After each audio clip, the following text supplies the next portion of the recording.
Good day dear students. BA part second year की class में आपका स्वागत है।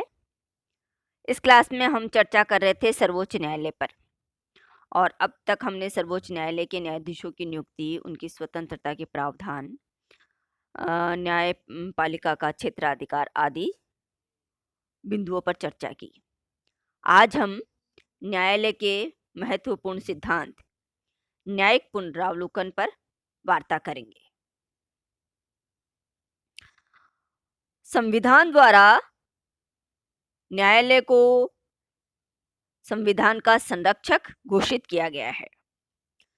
सर्वोच्च न्यायालय द्वारा विधि के संरक्षण का अर्थ है उसे कानूनों की वैधानिकता का परीक्षण करने की शक्ति प्राप्त होना।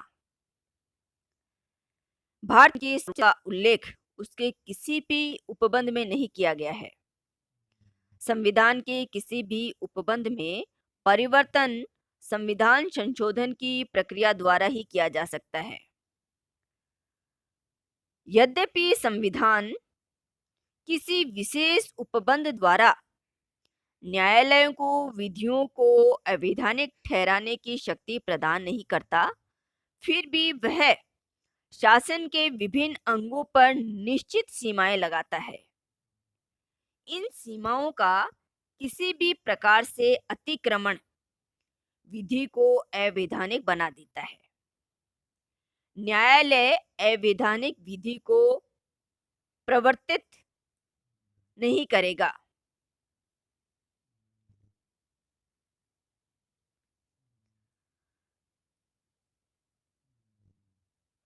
भारतीय संविधान की आलोचनात्मक समीक्षा की जाए तो ज्ञात होगा कि संविधान के कतिपय उपबंध न्यायालय को किसी विधि को असंवैधानिक घोषित करने की स्पष्ट शक्ति प्रदान नहीं करते। अनुच्छेद 131 और अनुच्छेद 132 सर्वोच्च न्यायालय को संघीय तथा राज्य सरकार द्वारा निर्मित विधियों के पुनरावलोकन का अधिकार देता है।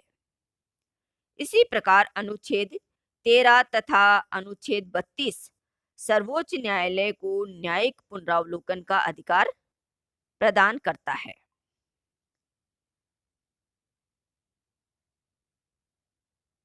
न्यायिक पुनरावलोकन की व्यवस्था हमारे यहाँ अमेरिका के संविधान से अमेरिका के संविधान में भी भारत के समान किसी उपबंध में इसका स्पष्ट उल्लेख नहीं किया गया है। न्यायिक पुनरावलोकन के सिद्धांत की उत्पत्ति का आधार या उसकी पृष्ठभूमि क्या रही और इसकी परिभाषा हम किस रूप में कर सकते हैं, इस पर हम बात करते हैं। न्यायिक समीक्षा या न्यायिक पुनरावलोकन का इतिहास प्राय 200 वर्ष पुराना है। इस सिद्धांत का उद्भव संयुक्त राज्य अमेरिका की शासन प्रणाली से हुआ। अमेरिका में 1803 में सर्वोच्च न्यायालय के न्यायाधीशों ने मारबरी बनाम मेडिसन के मामले में न्यायिक समीक्षा का उल्लेख करते हुए इसकी व्याख्या इस प्रकार की। न्यायिक समीक्षा न्यायालयों द्वारा अपने समक्ष पेश विधायी कानूनों तथा कार्यपालिका एवं प्रशासनिक कार्यों की समीक्षा है, जिसके द्वारा वह निर्णय करता है कि क्या उसे लिखित संविधान द्वारा अनुमोदित प्रावधानों के विरुद्ध या उससे हटकर अथवा अपने संविधान प्रदत्त शक्तियों या अधिकारों से बढ़कर कुछ किया है या नहीं। इस प्रकार न्यायिक पुनरावलोकन से अभिप्राय है न्यायालय कार्यपालिका और व्यवस्थापिका के कार्यों की वैधानिकता का परीक्षण करे, अर्थात व्यवस्थापिका द्वारा पारित कानूनों एवं नीतियों की संवैधानिकता की जांच करे तथा ऐसे कानूनों एवं नीतियों को असंवैधानिक घोषित करे जो संविधान के किसी अनुच्छेद का अतिक्रमण करते हों। इस संबंध में कॉर्विन ने न्यायिक पुनरावलोकन की परिभाषा करते हुए कहा है, न्यायिक समीक्षा का अर्थ न्यायालय की श- शक्तियां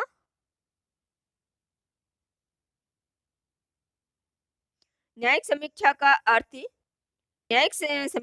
अर्थ न्यायालय की उन शक्तियों व अधिकारों से है जो उन्हें अपने न्याय क्षेत्र के अंतर्गत लागू होने वाले व्यवस्थापिका के कानूनों की वैधानिकता का निर्णय देने के संबंध में प्राप्त है।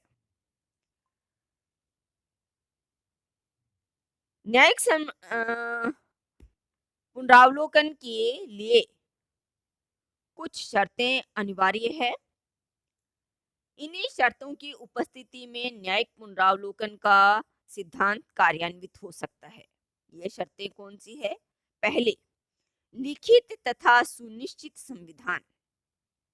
दूसरी शर्त है केंद्र तथा राज्य सरकारों के बीच अधिकार क्षेत्र का विभाजन एवं तीसरी शर्त है संविधान में मौलिक अधिकारों का प्रावधान।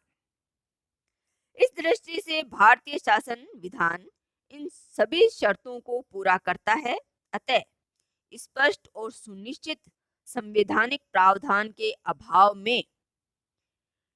अभाव में भी न्यायिक पुनरावलोकन का प्रचलन हुआ। सर्वोच्च न्यायालय ने इस सिद्धांत का कई निर्णयों में प्रयोग किया और व्यवस्थापिका तथा कार्यपालिका के कार्यों तथा विधियों को अवैधानिक घोषित किया जिन्हें न्यायपालिका ने संविधान के प्रावधानों के विरुद्ध पाया। इस संबंध में सर्वप्रथम संविधान के 13वें अनुच्छेद को लिया जा सकता है।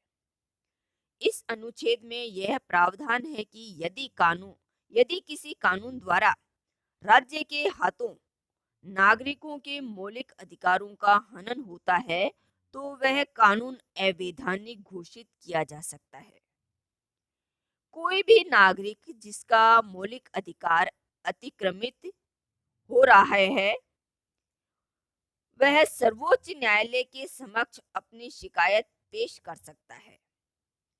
ऐसा होने पर सर्वोच्च न्यायालय का यह दायित्व हो जाता है कि वे उस कानून की समीक्षा करे जिसके द्वारा व्यक्ति के अधिकारों का अतिक्रमण हो रहा है। इसी प्रकार संघ और राज्यों के बीच विधायी अधिकारों की सीमा को लेकर विवाद छिड़ने पर सर्वोच्च न्यायालय न्यायिक पुनरावलोकन के लिए अनुच्छेद 246 के तहत अधिकृत है।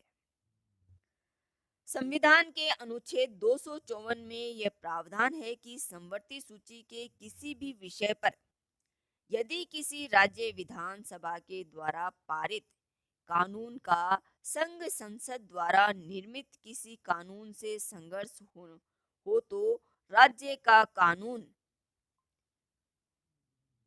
अवैध घोषित माना जाएगा। न्यायिक पुनरावलोकन के सिद्धांत की पुष्टि करने वाला तीसरा प्रावधान भारतीय संविधान में अनुच्छेद 368 है। अनुच्छेद 368 के तहत संसद द्वारा किया गया कोई संवैधानिक संशोधन विधान की प्रक्रिया का अनुसरण नहीं करता है तो न्यायालय उसे अवैध घोषित कर सकता है।